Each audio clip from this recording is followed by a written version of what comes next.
to work overseas. Right. I wanted to leave, not to leave America, but just because I had joined the Divine Word Society, Divine Word Missionaries. So I was hoping from the time I was ordained that I could work overseas. But my first appointment was in the States, Right. teaching in a seminary college in Iowa. But even while I was there, I was still thinking someday I hope I can work overseas. So in 1974, when I got the appointment to go to Taiwan, so it was kind of like a dream come true. Right. So I was eager to go. I didn't know anything much about Taiwan. I knew a little bit about it politically, from what people were talking, Chiang Kai-shek and security state, and all the restrictions and all this type of thing. And I knew that there would be restrictions that I hadn't experienced in America. Right. But I was eager to go. I wanted to get into the situation as much as I could. But I was sent only for 2 years. Right. I was sent as an exchange professor. And after 2 years, I was supposed to go back to the college in Iowa. But my plan from the beginning was, my hope was to stay. Right. And I figured, well, maybe the rest of my life, So my first impressions of the country were I was just open. Okay. Okay, open, interested, excited with everything I saw. Right. So I didn't experience the kind of culture shock that some people do. You didn't? No, I did not. Not in the beginning. I knew some people who came, and as they were landing, people who wanted to come, but as they were landing and looking out over Taiwan, they were already getting a negative reaction. Well, I was familiar with the university, from people who had been there. And in fact, 10 years before, when I was ordained, I was asked if I would be willing to work in Taiwan at the university. They were just opening, 1963. They were opening the university, and I was asked. At that time, I didn't want to go to Taiwan. You didn't want I did not. And the reason I didn't was because I had just finished 14 years of study to become a priest, and I didn't want to teach. I didn't want to work in a school. I wanted to work in a parish, or more or less what we called bush missionaries. So I volunteered for a different kind of work, which they did not give me. They put me into a school. I figured, I'm better at that.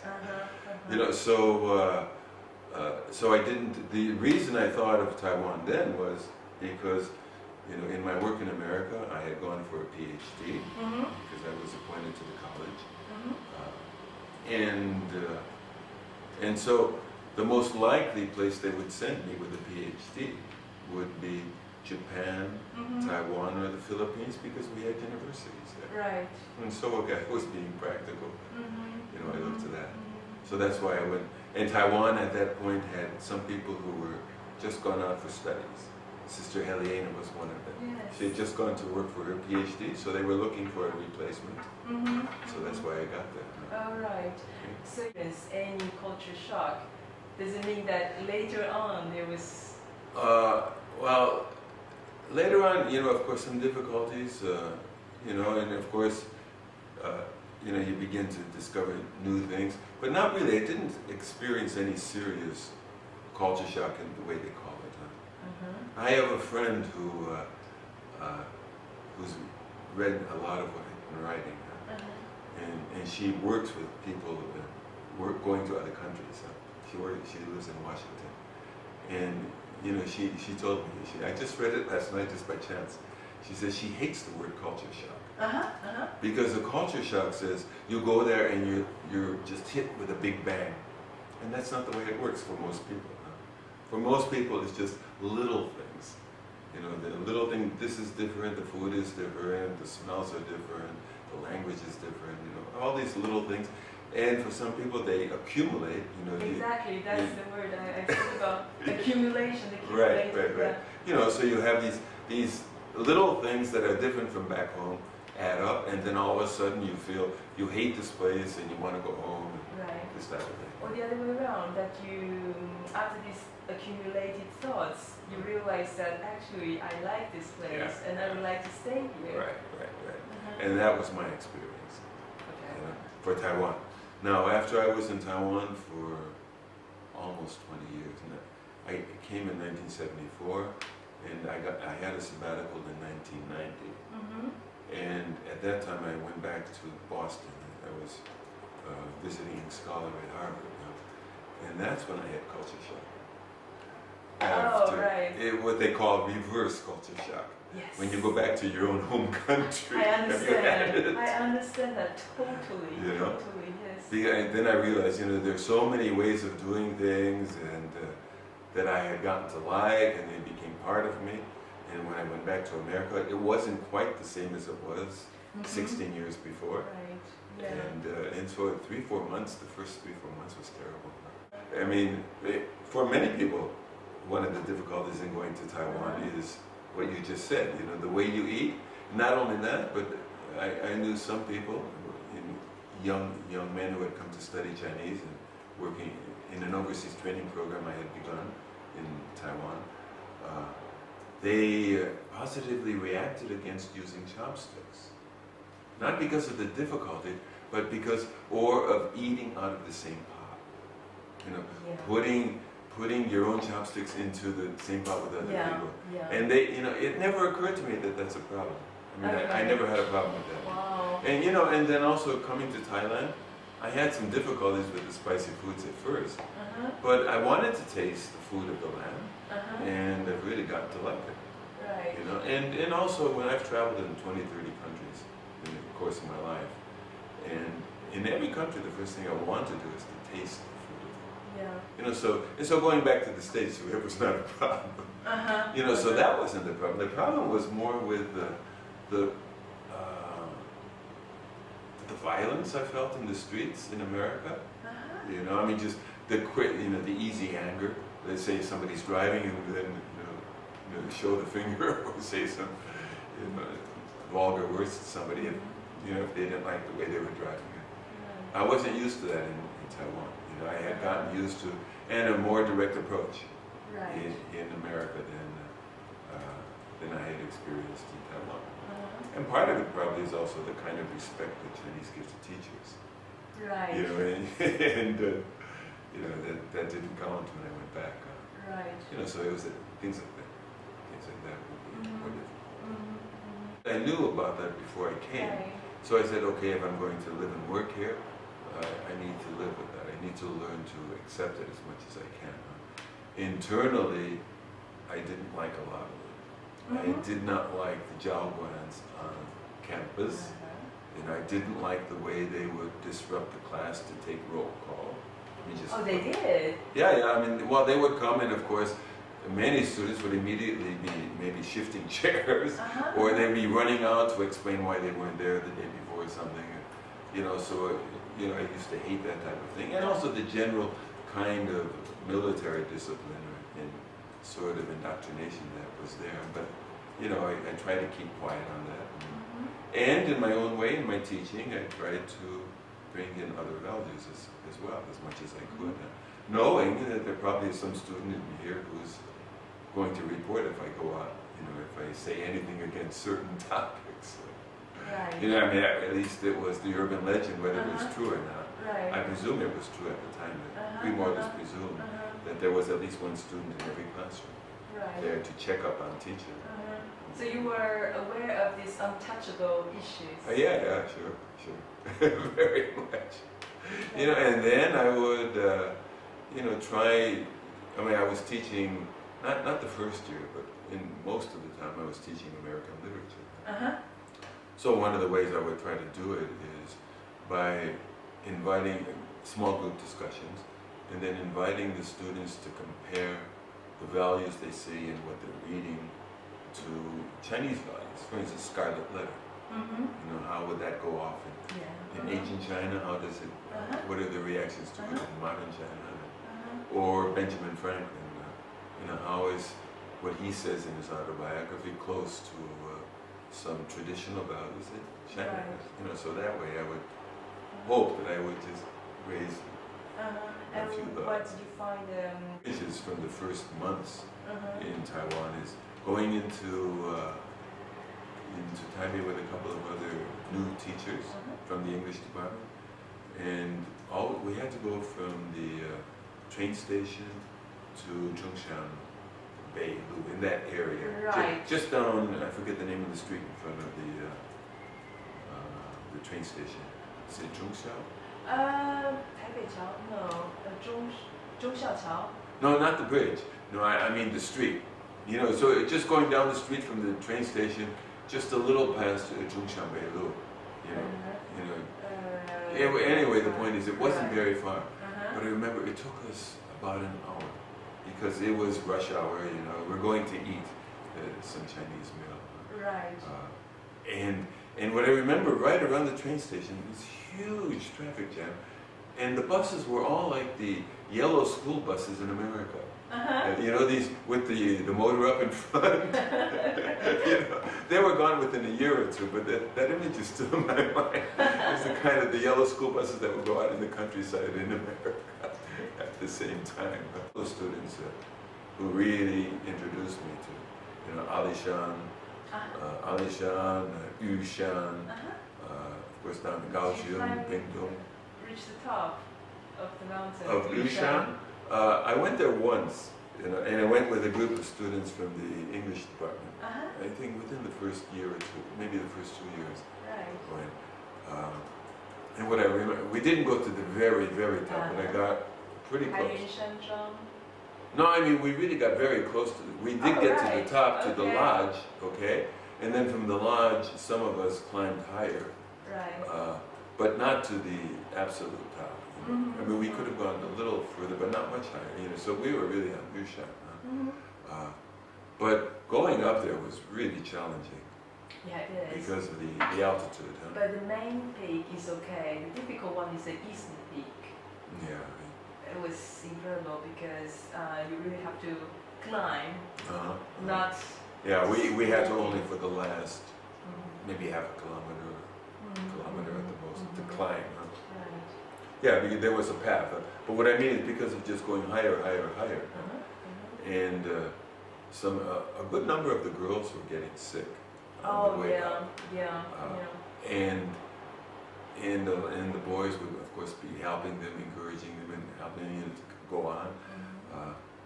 And when we got to the top, I found out that some of them were very angry. That I was not helping the way the other boys were, you know, the other men were, And of course the reason I wasn't helping is because I was having difficulties too. Yeah, especially when you travel around the island. Yeah, probably, Taroko. Yes. The Taroko Gorge is beautiful. And I did like it up in Alishan too.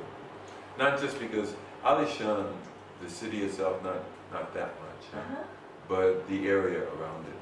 And I've gone there many times. And one time I remember going with one of the students from the math department to banana plantation of his aunt in, what's the county, outside Taichung, up in the mountains. Nantou. Nantou, yeah, I think it's Nantou Xian. Right. You know, so beautiful place. It is. It's just, I mean, and there's banana plantation and bamboo groves. You know, so we spent a day or two there. And then from there, we worked our way to Alishan in a way I had never gone before. Back roads and sometimes hitching rides on trucks and then an old locomotive in one place. It was just great, just beautiful. Yeah, I've been here since 1994. You know, sometimes I do miss the sights, you know, that we're talking about. Not often, because Thailand is also very interesting. I mean, with the beaches, the mountains, the Chiang Mai, and then go down to Phuket, Hua Hin, yeah, and also down south in the islands. It's just beautiful, you know. So there's there's more space here, so that way, you know, I enjoy Thailand more than Taiwan. In the end, my last years in Taiwan, I was really feeling island fever a little bit. But there were other reasons for that as well. It wasn't just being, well, it was getting more crowded. Yeah. And even Fuda, compared to when I first went to Fuda, the campus was open. and grassy, you know, and there was, it was spacious, it was nice. But it was just beginning, it was designed for, I think, 5,000 students. Oh, and it was just... It's tripled. Oh, tripled, yeah. It must be 20,000, huh?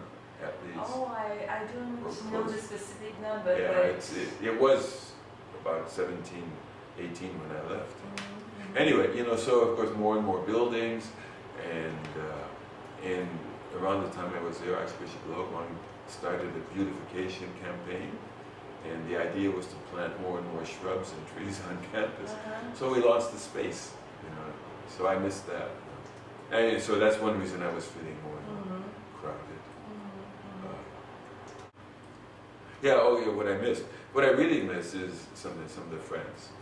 You know, really, you know, because I do have friends that, you know, from some of my first students, especially from the first students. It's probably when I was closest to the students in the first 8 to 10 years. I saw some old pictures. Yeah, Kate showed me some old pictures of you and your students. Yeah, I think it's back in the 70s. Right. Yeah, 74 to around 1980 is when I was really most of my energy. And then after 80, I got involved with the overseas training program for seminarians, and then I was dean in 1984. And of course, then the focus shifted a bit. I mean, interest in students, of course, still there, but other things came in now. But anyway, so I have friends from that first period, and then also among teachers, and I still, you know, I still keep touch with some of them. And I think it's one of the most beautiful traits of Chinese is once you become friends, there's a certain loyalty there. Are you still in contact with them? Yeah. You know, so some of my friends, they send me these things on these, what do you call them? I can't think of attachments, you know. Attachments to emails, you know, all these scenes from Taiwan, and so sometimes that gets me homesick for Taiwan, nostalgic for Taiwan. But the students, of course, the first thing that would strike me is the regulation haircuts for the men back in those days. And my hair was very long. It was 1960 style, what many people would call hippie. And I remember when I first arrived at the airport, my superior, he couldn't get his eyes off my head. Because, of course, now he would be very happy to see me now. Because I've got no hair on top of my head. But you know, so, and of course the students would notice that too, because there probably was no other teacher who had hair quite as long as mine was at the time. And, you know, they had these restrictions. The girls had less restrictions than they had in high school. But I used to feel sorry for these high school girls I'd see on the streets with the, you know, this cut in the back, which I suppose was made to make them look unattractive, is the way it looked, the regulation in the high schools. And then the uniforms. The students wore uniforms. Khaki, you know, so it looked like we had this small army running around the campus. Uniforms. Yeah, I mean, they didn't have to wear it all the time, but on certain days they had to wear them, I think twice a week or so. So that was very foreign to me coming from a university in America. And then in the classroom, the students were, I suppose the word to use is shy, you know, afraid to speak out, which could be very frustrating. And, you know, so I would try to find ways to get them through questions, but that wouldn't relax them much. That's why I went into the small group discussion, because I wanted them to be thinking and to be trying to articulate their ideas about whatever they were reading or supposed to be reading. And part of the problem, if they were afraid, is they hadn't done the reading. You know, so the students were. It was hard to read what they were thinking. And the danger in the beginning, I suppose, is for many people like myself, just coming from overseas, is the thinking because they don't speak out, especially as compared to American students, that they don't have any thoughts, which of course is very wrong, because as I discovered soon enough, they've got their ideas and their thoughts about all these things, but they're just not expressing them to the teacher.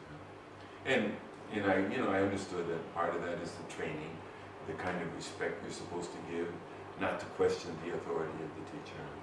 So that took some adjusting. But the students were lovely, I mean, in some ways, I felt they were like high school students, the first students, because of the way they were, just kept under control and all these types of things. So the thinking would be more like, juniors, seniors in high school in America. And of course that changed over the years as well. And also changed as I got to know the students better. So, but as I say, some of my people I'm less in contact now, but there's still a few students from this era that I am still in contact with. And so there were great friendships grew out of that.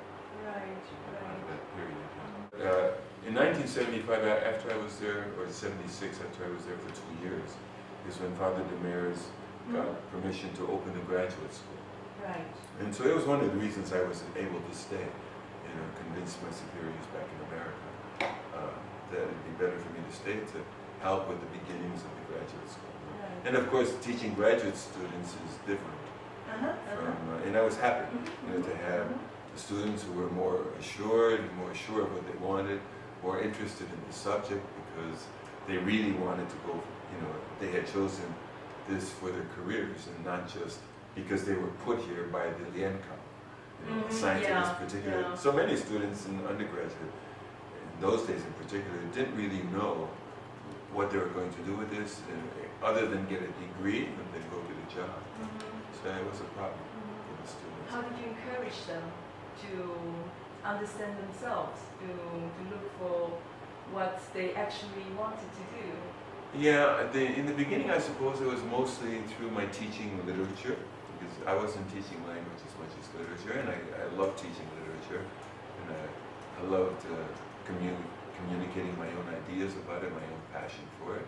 And so, as I told you before too, that through these, trying to get them to compare, trying to find ways to link what they're reading with some experiences they might have culturally or in their daily lives. So in that way, I was hoping to start touching them to think, and then to show them that there's more to this than just getting a good grade to get a diploma, but there's something here. And some of the students I know did pick this up, that this could be a career for them, a meaningful career to be a teacher, and to go further in studies in literature. So that was one way I noticed. And then the other thing was through my activities in drama. With plays. So, because I had done this in the States, and I loved doing it as a student myself. And then I did it in Iowa at the college with pretty much success there. We had some great productions. So when I came to Taiwan, Sister Latifah had left, and a couple of years before, and I heard there were still all kinds of wonderful stories about what she had done with drama and how it made a name for the department, but also what it did for the students. So I only did one play, well, a few plays, maybe two or three. But one of them was a Greek. Yeah, that was the last one I did. Right. It was the Trojan Women. Yeah, exactly. It was a senior play, and they asked me to direct it for them. The first one was actually a French play. Okay. Yeah, I didn't do any English or American plays. Right. I did The Would-Be Gentleman. In the English translation, of course. Right. Because everything but English. Yeah, right. But we did it in English, and it was a huge cast. It was fun to do, and what I liked about doing drama was that they really have to work as a team, and you create a little community. Right. It's maybe just for a few months, but there is a special kind of relationship between the students themselves, and then between the director and the students too. So I love doing it, although it's very difficult because of everything else I'm supposed to be doing as well. And some teachers didn't like all the attention the students would give to drama. But anyway, I did it, and Donna Schaefer was there. She was doing it with the night school, then she moved over to the day school. Yeah. And Richard Cameron came at the same time I came, and he did more plays, better plays than I did. He was really talented. And he did it for years afterwards as well, when he left for that. So so I pulled a little back from directing plays myself when Donna Schaefer and Richard began doing plays. But I did teach a course in drama and a course in film because I had done this in America as well. And so that would, I think these were other ways in which to get the students to realize. I mean, first of all, it was doing stuff they were interested in. Right. And they loved seeing movies, and, you know, and the plays were fun. So it was a different kind of activity than the classroom. But they gained so much in self-confidence and coming to know who they themselves were. Then maybe than just sitting in the classroom. So that was another way. And then the courses that I gave in theater, it was really like workshops. And so it was a lot of fun. And I think it was, and you know, I know the students who took, I only did it a few times before I got moved into other administrative work. But the students who were there, I mean, did move on and did continue with this tradition that the English department has. Especially there are quite a few of them, like Ji Wei-ran and Wang Huilin. They're very successful with their career in performance. And Austin Wong in theater settings. I mean, I was already a parent when he was a student, that talent. You know, so yeah. The interesting thing was Stan Lai. I mean, he was the first of them, you know, he only had a small part in Would Be Gentlemen. I think it's the only time I directed him. You know, it was a cast with about 60 people. It was a huge cast. You know, so my contact with him was more in the classroom. You know, and you know, he took some advanced courses when he was because of his talent. You know, so I knew him more there than on stage. You know, so on stage I remember him with a guitar because that's the role that I gave him. You know, he was a little musician. And he showed his talent already back then. He showed his talent. Well, he showed it more, I think, with theater that Richard Cameron did because then it was coming out. But I always connected his talent with music in those days because he was really, you know, he was really a talented guitarist. And that's where, I mean, there, and of course, in his talent in the way he would talk about theater. You know, there I saw it. But I didn't, at first, I didn't expect he would go into theater. For, you know, for his career, for his profession. Ji Wei-ran was, again, he was a student I knew as an undergraduate, you know. And then, well, I really got to know him when, first of all, I was doing Jesus Christ Superstar, multimedia, and then through a friend of his, he became one of the handlers of the projectors. So I got to know him a little bit there. And then, when I really got to know him is when he was a senior, and the seniors wanted to do the class play, and he wanted to do it in Chinese. And of course, it was always in English. You know, and so I kind of worked with him and said, well, why don't you do it in Chinese and English? You know, you know, and so that way, then they did it in both languages, and that was Yu Gong Yi Shan. Like that one. You know, and it was a great success. So, you know, so as I said, that was really a great success because Casey was then asked to present it at the first Taipei Arts Festival. A few months after he had done it at school. So that was great. And then he went on for a master's degree in our department. And then there I was his advisor for his dissertation, his thesis. You know, so then of course, you know, got to know him much better at that level. And so we've just been in touch ever since, and I'm really proud of him and Stan. In Austin and all the other students, I mean, beyond, you know, my time there, that have created this tradition, which is wonderful. Basically, it began as a memoir, but the memoir exploded into a huge monster manuscript. I mean, as I said, I worked on it for years. At first, I just wrote, just free writing, you know. Ended up with 2,000 pages, which took a while. But just, you know, and it was scattered all over the place, you know, just everything, you know, a mess. And so the real problem was, I'll never do that again, but the real problem was to bring that into order. Yeah. So it took me a couple of years to do that. And they still cut it in half, but it's still 1,000 pages. Huge.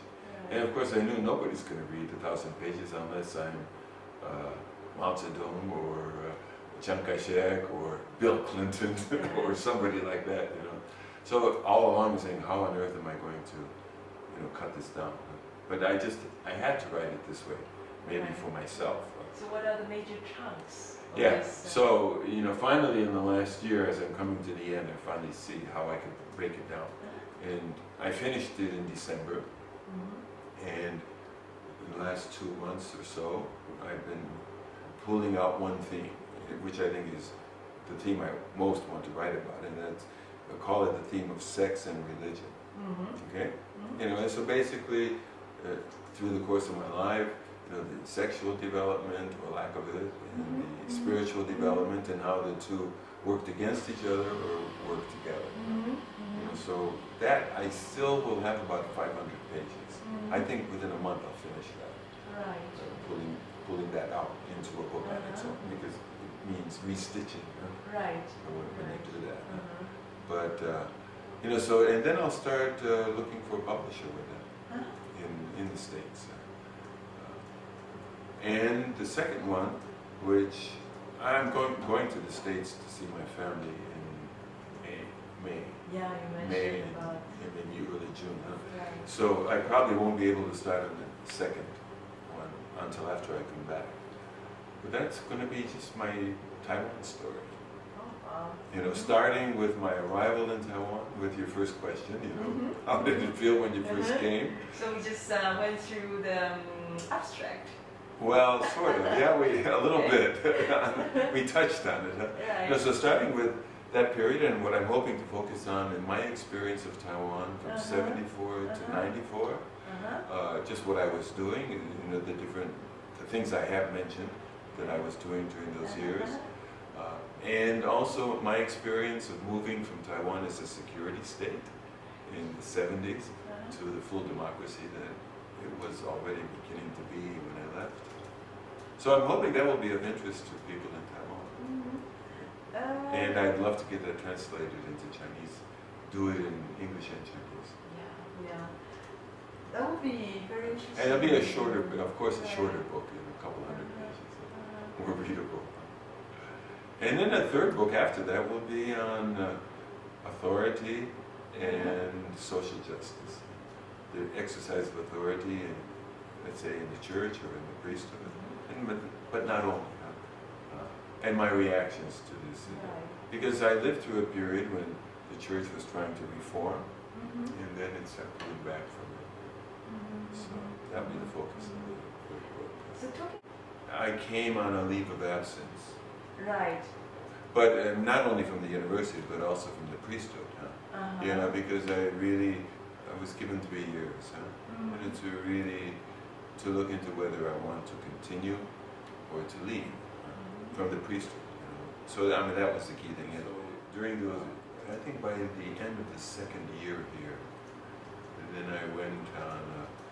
I was teaching, and it was the dean at Assumption University in the Faculty of Arts, which is really the same as Hawaii Shui.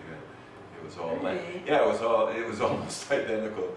I mean, Chinese, Japanese, of course it had a Chinese department, Japanese, French, and English. Didn't have Spanish, no. And they had tried German, but it didn't work.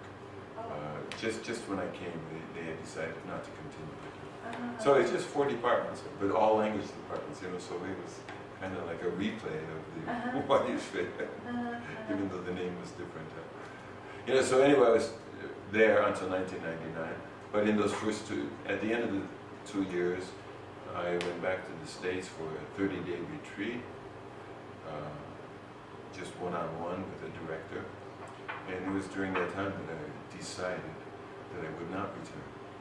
And then I had 1 more year to test that decision, and then made another shorter retreat, and at the end of the 3rd year, confirmed it, and then I decided to leave and began the process of leaving from the Shenyang Way and also from the priesthood. And then, since then I've had my life here. And as I said, I retired from ABAC in 1999. I was thinking to do, I did some business seminars around that period. Business seminar? Yeah, right. With it's a big job. I mean, very bit different from what you did. Well, very different from back then.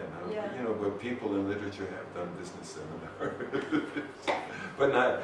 But anyway, I was doing it with Jiangming Zheng.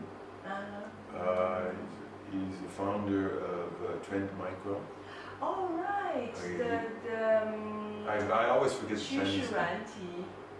Yeah. Okay. Yeah. Okay. Right. So did it with his company, and in the States, in Taiwan, Hong Kong. Also did it with a colleague of mine from ABAC in India. So it's looking into it, and so I was thinking to do that when I left, but my heart wasn't really in it. I mean, I did it, I did some, but what I really wanted to do is, all my life I really wanted to do writing, and I did some academic writing in the course, as I could while I was teaching, but I could never really do more because of all the other commitments. So that's what I've been trying to do. But of course, the older you get, the slower you get. At least that's my experience. So that's basically what I do now. All right, writing. Writing. Yeah, I've only taught students here for 5 years, and most of my students were Chinese Thai. At ABAC, because they're mostly from wealthy families at that particular school. Right. And Bangkok anyway is a strong population of Chinese Thai people. So that was one of the reasons it was easy for me to adapt here, is because I'd walk down the street and think I'm in Central or in Taipei, in some areas, because you've got the Chinese characters. Extremely familiar. Yeah. In some neighborhoods, really almost identical. So, so in that way, they have, generally their grandfathers were Chinese for my students. So they had some of the Chinese values, but they were much more laid back than my Thai students. Thai students were more laid back because Thai culture, it's a fun-loving culture. Sanuk is the word they use for fun. Yeah, because I found them very similar to Aboriginal people in Taiwan. They enjoy life. Yeah. They spent all their $10. Many. Yeah. Right. Sorry for the interruption. No, that's okay. It's okay. I'm just thinking because actually the indigenous peoples of Taiwan, their languages are in the same language family as Thai. Austronesian. So there certainly are links. Although the original Thais, I think, came from China. Came out from China. But Thailand is a mix of all kinds of people. So anyway, so that's what, so it's, if it's, I didn't find in many of the students the same drive for education, especially in the beginning. It was a bit of a shock, as compared to the students, at least at Fuda, the students that I had there.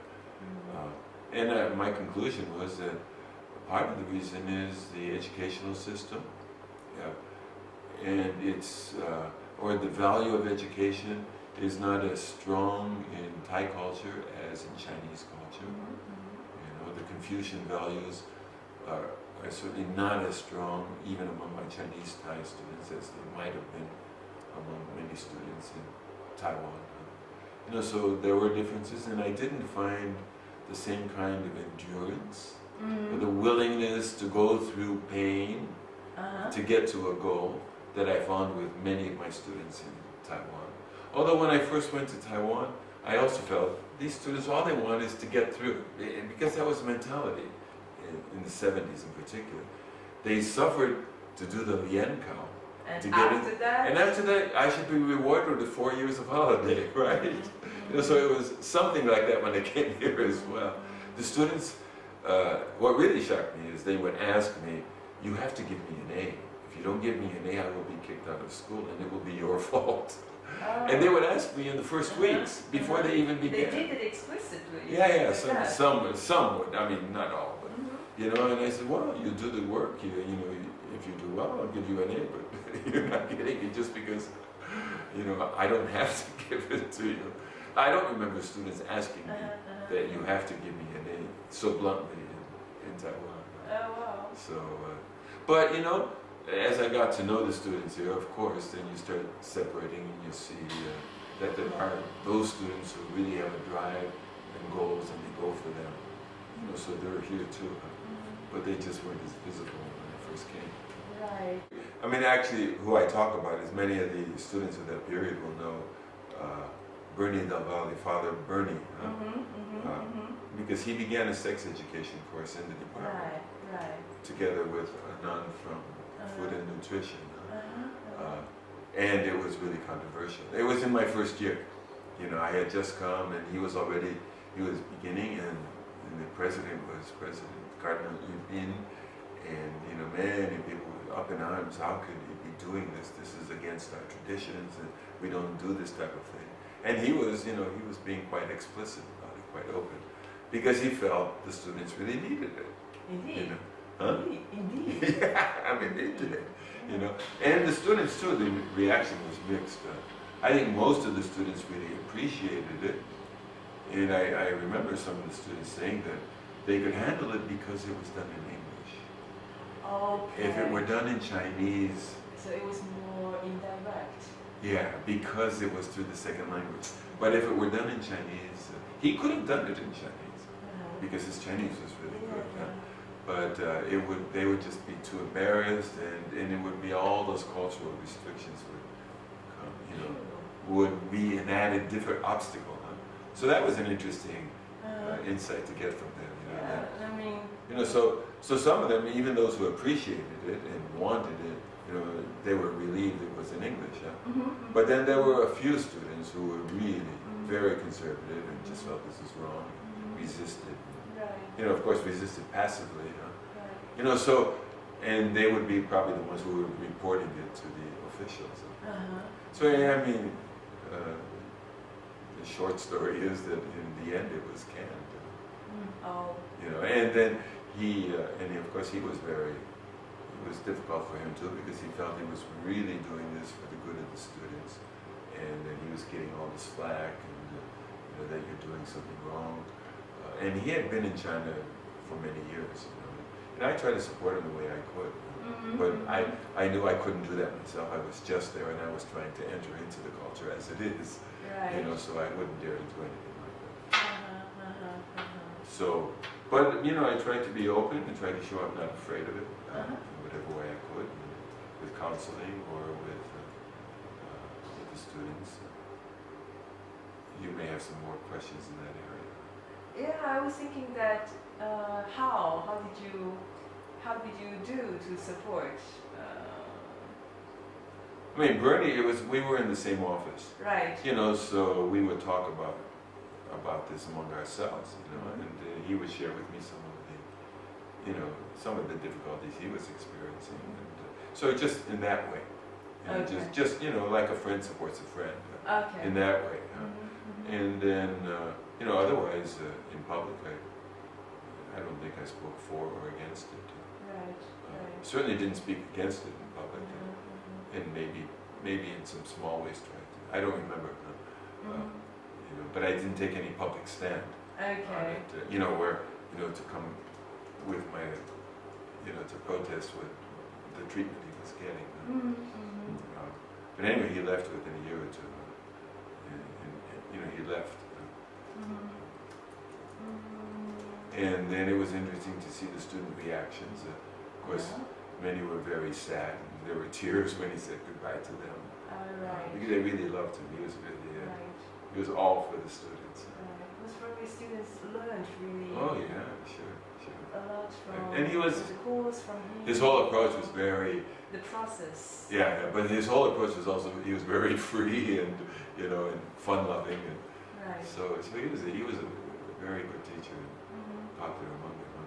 But then some of them, of course, saying, of course he's leaving because that way of life that priests live is unreal, you know. And even those who were sad to see him go, you know, they were, one of the reasons they were sad is because now he wouldn't be close to them in the way he was before. But they also couldn't say that, they couldn't say, no, the way priests live is right, because it looks so strange, especially to Chinese, in the Chinese context, huh? You know, where you need to raise a family and continue the family, especially men, huh? You know, but women too, you know, the expectation is not celibacy, but that you continue the family. Yeah, for the current students, you know, as I told you, I haven't been teaching since 1999, full-time. I did the last time I did some teaching was in 2005. They were PhD candidates and just part-time. And then I got sick, and so then that was the end after that course. So I'm kind of out of touch with modern day students and what they're after, and even modern day education, because I'm interested in writing something other than, I have written on education in the past, but not recently. Huh? So, you know, I can start with the last thing I wrote about education. It was almost 10 years ago now. Okay. And at the time, and when I left, the thing I really did not like about the way university education was developing was people no longer talked about students. They talked about clients or customers or consumers. As in business, yeah. You know, so the whole rhetoric of business of the MBA programs, which became the big programs generally across the world, was permeating the whole of education, including the humanities and science education. And I thought this is not a healthy way for education to be going. To be just looking at it as for profit and preparing people for work in the corporations and just seeing them as consumers rather than human beings. You know, so that's really, and I would hope that that's not there. You know, that I would hope that our students, I mean, they need to prepare themselves for the business world. They need to prepare themselves for professions. You know, so they need to gain the skills now in the university that will help them to move forward in the rest of their lives. But I would hope that beyond that, and I don't, you know, so not to see themselves as consumers. The last thing I wrote, the title is, I am not a consumer, I am a learner. Right. You know, so I would hope that it's with that attitude that they leave the English department, is that their learning is not finished, and that they will keep themselves open to whatever is in this world, because there's a lot more in this world than what the business world presents as reality. You know, and I mean the things you're talking about, food, culture, music, the arts, you know, and things like this. Everything. Everything, yeah. I mean, just the creation itself, the beauty of creation, you know, to see it, not just as a commodity, but as something to enjoy, as something that enriches the soul. So I think, you know, the two things I would say, I hope they leave the university with is a sense of community and a sense of continuing to be creative. Right. And I hope that their education is giving them these two things, in addition to all the other skills, and that they see the value of working, you know, what we were talking about with theater. Right, yeah, I was thinking about that. It seems that creating a community is your philosophy of teaching, that you want to bring this idea to the students, that they learn from the community, they give and get also from the community. Right, very much. Right. I mean, my God, it's a huge topic. You know, I mean, I come at it as a Catholic, as a Catholic who has had difficulties and continues to have difficulties with some of the ways the authority of the church is exercised. You know, and that comes into my main theme of sex and religion as well. You know, but I still see myself as Catholic, and I'm grounded in that faith. And and I think it certainly has made and makes a difference in my own life. And I hope whatever faith or belief system our students have, that they don't just say this doesn't count anymore, you know, and that it is that they continue to integrate it into their lives. But what if a student who doesn't have any faith and belief or religion, what is to follow? I don't think there is such a student. I remember one of them telling me a few years ago, he doesn't believe in God, he doesn't believe in religion. You know? I think there are such people. Oh, there are. Yeah. There are. But they do believe in something. Right. You know, and this particular person that I'm mentioning now, he himself, I mean, all his life, you know, I could see he didn't want to belong to any organized religion, and he didn't really believe in God. But the way he behaves, the way he interacts with people, the kind of goals he has, I saw he has a belief system. You know, so, you know, and so the way God works in this world and in our lives is beyond what we can put into a box. Right. You know, and so, and it's even beyond, you know, I mean, let's say a few atheists I have met are among the most honest people I have met. I have a friend who has written a book. I mean, he's well known in inter-religious dialogue. His name is Paul Mitter. We went to the seminary together. He's been married for years, but he continues to write. One of the books he wrote 2 years ago is, "Without Buddha, I could not be a Christian." You know, which says it all, huh? Yes. You know, and yes. you know, so you know, because I mean, that's why I said what God does is beyond anything we can imagine or codify or put into a book or put into a box. And so the other thing I wanted to say about this book is he dedicates it to his brother. He says, "I dedicate this book to my brother, who is an atheist and has helped to keep me." Now, I have a friend in Taiwan who's very similar to your friend, you know, who's a very good Catholic actually, but she also, she can do this and it's not a conflict because she knows where she stands with her own belief. You know, and she's open. As God is open. In nature, yeah. I mean, I have found God in nature in many, many different ways in the course of my life as well. You know, and it's, I mean, it's all one. And, you know, okay, you can talk to God in a cathedral. I probably find it harder to talk to God in the cathedral than right here. Well, no, but I mean, I can't, you know. I'm not, I'm joking a little bit there. I know. But because the point I want to make is, you know, no matter what we believe in, we exist in and with God and through, you know, somehow. And no matter, you know, let's look at what we really want at the core of our being. I think that's where we find God.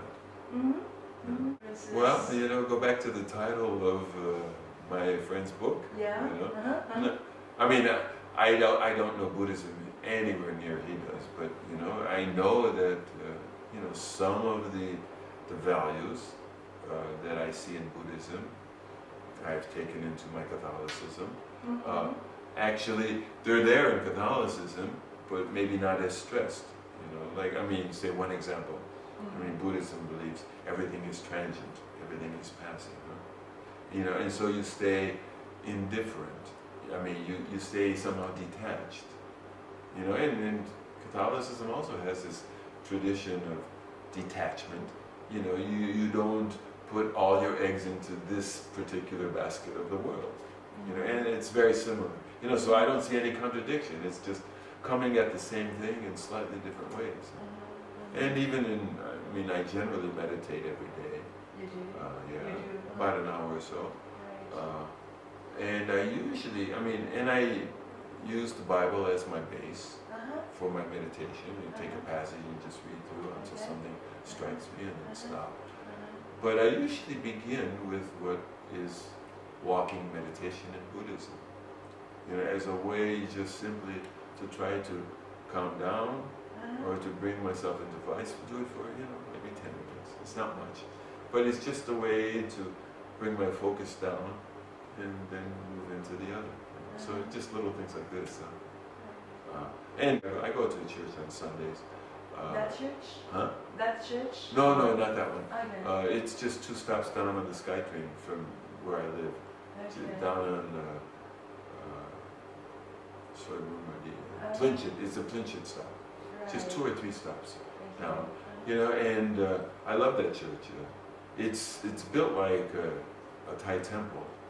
The design, the roof is but of course it's a Catholic church. What I love about it is, you know, just foreigners from all over the place, Africans, Americans, North and South, Europeans, Japanese, Chinese, I mean Catholics, who from all over the world who are living here, go to this particular mass that I go to, and to me this is at the heart of what Catholicism or Christianity should be about.